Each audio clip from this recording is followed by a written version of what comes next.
Wilayah geografis, demografis, dan prasejarah Eropa. Adapun tujuan pembelajaran untuk mengetahui bentuk wilayah geografis benua Eropa, mengetahui dinamika penduduk demografis benua Eropa, serta mengenal dan mengetahui prasejarah benua Eropa. Untuk materi pertama dijelaskan oleh pemateri. Perkenalkan, saya Mariati M. Silaban dari kelompok 1, Wilayah Geografis Benua Eropa. Benua Eropa adalah sebuah benua yang berada antara Samudra Atlantik di barat, Laut Arktik di utara, Pegunungan Ural dan Sungai Ural di timur, Laut Kaspia, Pegunungan Kaukasan dan Laut Hitam di tenggara, dan Laut Mediterania di selatan. Adapun keadaan alam di benua Eropa yaitu yang pertama, luas wilayah benua Eropa, di mana luas daratan benua Eropa ini sekitar 10.900.000 km². Yang kedua, letak astronomis benua Eropa. Eropa terletak antara 360 lintang utara sampai 710 lintang utara dan 90 bujur barat sampai 660 bujur timur. Yang ketiga, letak geografis benua Eropa. Benua Eropa terletak antara Samudra Atlantik dan benua Afrika dan antara benua Asia dan Samudra Atlantik. Adapun batas-batas di wilayah benua Eropa itu yang dari bagian timur Samudra Atlantik atau kutub utara, dari bagian timur Selat Bosporus dan Laut Hitam. Dari bagian selatan ada benua Afrika dan Laut Tengah. Dari bagian barat Samudra Atlantik. Nah, adapun bentang alam di benua Eropa ini dapat dibedakan menjadi 4 kawasan, yaitu yang pertama perisai Baltik, dan yang kedua dataran raya Eropa, yang ketiga dataran tinggi tengah, dan yang keempat pegunungan lipatan muda Alpen, dan yang kelima yaitu dataran Rusia. Yang selanjutnya yaitu keadaan alam. Adapun keadaan alam di benua Eropa ini yaitu yang pertama dataran rendah. Sekitar 2/3 wilayah Eropa merupakan dataran rendah. Dan yang kedua yaitu jalur lautan lipatan. Jalur pegunungan lipatan terdiri atas pegunungan Alpen, pegunungan Ural, dan pegunungan Kaukasus. Ketiga pegunungan ini merupakan bagian dari sistem pegunungan sirkum Mediterania. Dan yang ketiga yaitu dataran tinggi di wilayah semenanjung. Di benua Eropa terdapat 4 semenanjung yang luas, yaitu semenanjung Skandinavia, dan yang kedua yaitu semenanjung Siberia, semenanjung Italia, dan semenanjung Balkan. Yang terakhir yaitu iklim. Di benua Eropa ini dapat dibedakan menjadi 4 iklim, yaitu yang pertama wilayah iklim sedang yang dipengaruhi oleh lautan. Wilayah iklim yang dipengaruhi oleh lautan ini tersebar di kawasan pantai barat dan Kepulauan Inggris. Dan yang kedua yaitu wilayah iklim sedang yang dipengaruhi oleh daratan. Wilayah iklim sedang yang dipengaruhi oleh dataran ini tersebar di kawasan pedalaman bagian barat di timur Eropa. Nah, yang ketiga yaitu wilayah iklim subarktik. Wilayah iklim subarktik ini tersebar di sekitar garis lingkaran kutub utara. Dan yang terakhir yaitu yang keempat wilayah iklim Mediterania. Baik, sekian dari hasil pemaparan saya dan akan dilanjutkan oleh teman saya. Terima kasih. Assalamualaikum warahmatullahi wabarakatuh. Perkenalkan, nama saya Rahmatullah Nainggolan. Di sini saya akan menjelaskan bagian dari kelompok 1, kelompok kami, mata kuliah sejarah Eropa, yaitu demografis benua Eropa. Wilayah demografis Eropa. Jumlah penduduk suatu wilayah selalu mengalami perubahan. Hal ini terjadi karena adanya kelahiran, kematian, maupun migrasi. Perubahan keadaan penduduk dari sejumlah distribusi maupun komposisinya disebut dengan dinamika penduduk. Eropa merupakan sebuah benua dengan pertumbuhan penduduknya yang terbilang kecil. Pertambahan penduduknya yang relatif lebih rendah tidak lepas dari angka kelahiran yang lebih kecil dari dua benua sebelumnya, yaitu Amerika dan Asia. Angka kelahiran hanya 11 jiwa per 1000 penduduk, dan angka kematian juga sama, yaitu 11 kematian tiap negara. Khususnya negara-negara di Afrika Utara dan Timur Tengah yang sedang berkonflik. Pada tahun 2015 saja, sebesar 836.000 orang datang ke Eropa, khususnya Jerman, Inggris, dan Swedia. Daerah konflik seperti Syria, Irak, Mesir, dan beberapa negara lainnya menjadi penyumbang utama migran ke Eropa.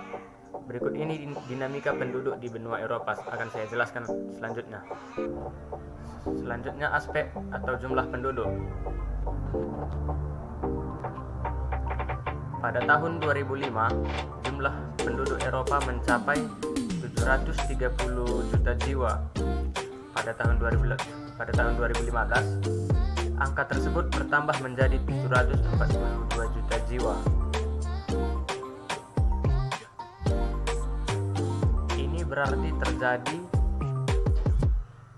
terjadi penambahan sebesar 12 juta jiwa dalam waktu 10 tahun. Yang selanjutnya di bagian persebaran. Umumnya konsentrasi penduduk berada di Eropa Utara, Selatan, dan Barat. Konsentrasi penduduk tampak pada kota-kota besar dan sekitarnya seperti Amsterdam, Brussels, London, Madrid, dan Warsawa.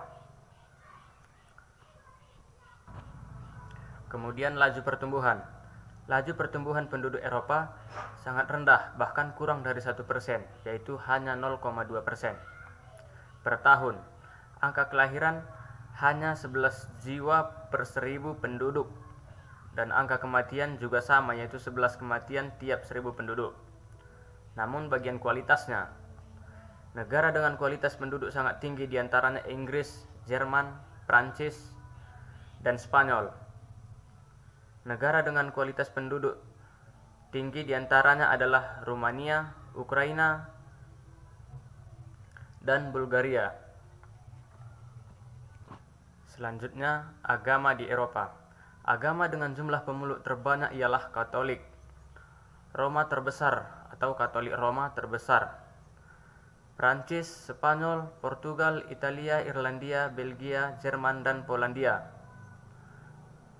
Kelompok terbesar kedua ialah Kristen Protestan yang sebagian besar berada di negara-negara Eropa. Negara-negara Eropa Utara dan Eropa Tengah seperti Inggris. Kemudian kelompok ketiga terbesar ialah pemeluk Kristen Ortodoks.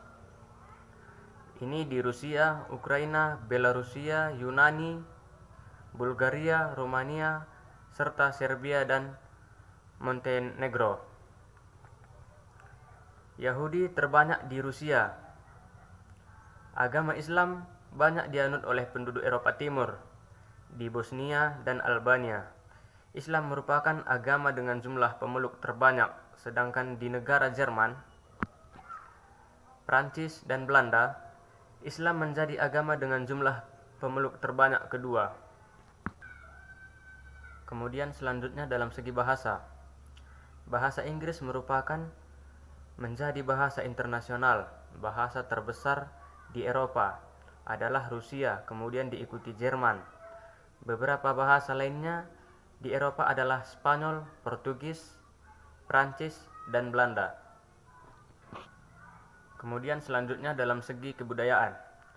Karya seni masyarakat Eropa telah lama berkembang sejak zaman prasejarah dalam bentuk lukisan gua dan lukisan batu.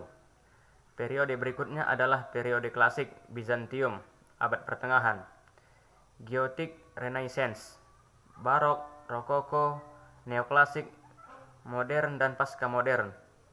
Sumber budaya Eropa adalah Yunani dan Romawi. Dalam bidang ilmu pengetahuan, Eropa sangat terkemuka, khususnya bidang filsafat. Sekian penjelasan materi dari saya ucapkan terima kasih. Saya, Maldini Matori, akan melanjutkan mengenai prasejarah Eropa. Prasejarah Eropa merupakan istilah yang terdiri dari kata pra dan sejarah. Artinya, pra adalah sebelum dan sejarah adalah sejarah. Sehingga, zaman prasejarah diartikan sebagai zaman sebelum mengenal tulisan. Selanjutnya yaitu masuk kepada pembabakan zaman prasejarah dan praaksara berdasarkan geologi. Berdasarkan geologi, zaman prasejarah dibagi menjadi 4. Satu yaitu zaman tertua atau zaman arkeokum. Yang kedua yaitu zaman primer dan atau disebut juga zaman hidup tua atau Paleolitikum. Yang ketiga yaitu zaman sekunder dan pertengahan atau Mesozoikum. Dan yang terakhir yaitu zaman hidup baru atau Neozoikum. Di prasejarah Eropa terdapat beberapa periode yang diantaranya itu adalah satu yaitu zaman batu tua atau Paleolitikum. Nah, di mana zaman ini suatu periode dalam perkembangan dan perubahan budaya dan lingkungan. Dilihat dari sudut mata pencari. Periode ini disebut masa pengumpulan makanan atau food gathering. Manusia di zaman batu tua masih hidup secara nomaden atau berpindah-pindah dan belum tahu bercocok tanam.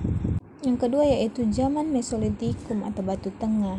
Nah, pada periode ini perkembangan dan perubahan budaya dan lingkungan, bahwasanya perkembangan zaman ini sekitar 10.000 sampai 6.000 sebelum Masehi, di mana terdirinya dari fosil-fosil binatang laut, tiram, remis, dan lain-lain.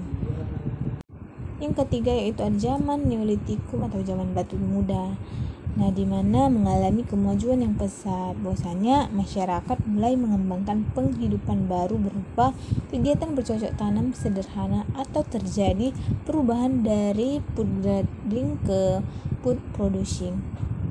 Ada beberapa manusia purba di Eropa, yaitu satu Homo neanderthalensis, yang kedua Homo erectus, yang ketiga Homo cro-magnon, dan yang keempat yaitu Homo sapiens. Peradaban Yunani kuno.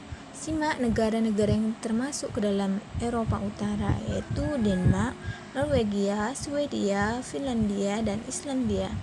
Eropa Timur, yang termasuk negara Eropa Timur yaitu Rusia, Belarus, Estonia, Latvia, Ukraina, Lithuania, Moldova, dan yang selanjutnya yaitu Eropa Barat. Yang termasuk ke dalam Eropa Barat yaitu Austria, Belanda, Inggris, Irlandia, Prancis, Belgia, Jerman, Swiss, Luxembourg, Monaco, Liechtenstein.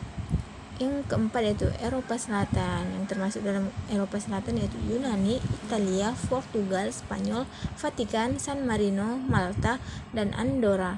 Yang kelima adalah Eropa Tengah, yaitu Albania, Bulgaria, Bosnia Herzegovina, Ceko, Hongaria, Kroasia, Makedonia Utara, Montenegro, Rumania, Polandia, Slovakia, Slovenia, dan selanjutnya yaitu ada Yunani kuno. Yunani kuno ini merupakan periode dalam sejarah Yunani yang dimulai dari periode purba pada ke abad 8 sampai ke 6 sebelum Masehi hingga penaklukan Romawi atas Korintia pada tahun 146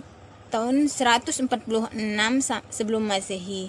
Nah, pada umumnya negeri Yunani ini tanahnya bergunung-gunung dan berbukit-bukit sehingga kurang bercocok tanam untuk mengusahakan pertanian, khususnya bercocok tanam. Yang selanjutnya yaitu Pulau Kreta, di mana Pulau Kreta ini merupakan pulau terbesar di Yunani yang terletak di daerah perairan Laut Tengah, bagian timur selatan Yunani. Nah, dengan pusatnya pemerintahan di Knossos, Yunani merupakan satu tiang utama dari peradaban dan kebudayaan Eropa. Maka peradaban Pulau Kreta ini merupakan pangkal dari peradaban dan kebudayaan Eropa pada umumnya. Yang selanjutnya itu 2. Polis. Bangsa Yunani kuno terdiri dari berbagai suku bangsa. Pusat kediaman merupakan semacam kota atau ibu kota yang diamankan dengan dinding daerah di sekitarnya merupakan daerah pertanian atau daerah peternakan. Yang selanjutnya yaitu yang terakhir perang Yunani dan Persia, di mana antara tahun 492 sampai 448 sebelum Masehi bangsa Yunani ini mengalami 5 kali serangan dari kerajaan Persia. Darius, Raja Persia, meluaskan kekuasaannya ke Jazirah Anatolia atau Asia Minor yang mencakup beberapa polis orang-orang Yunani. Sekian dari video pembelajaran dari kelompok 1, kami ucapkan terima kasih.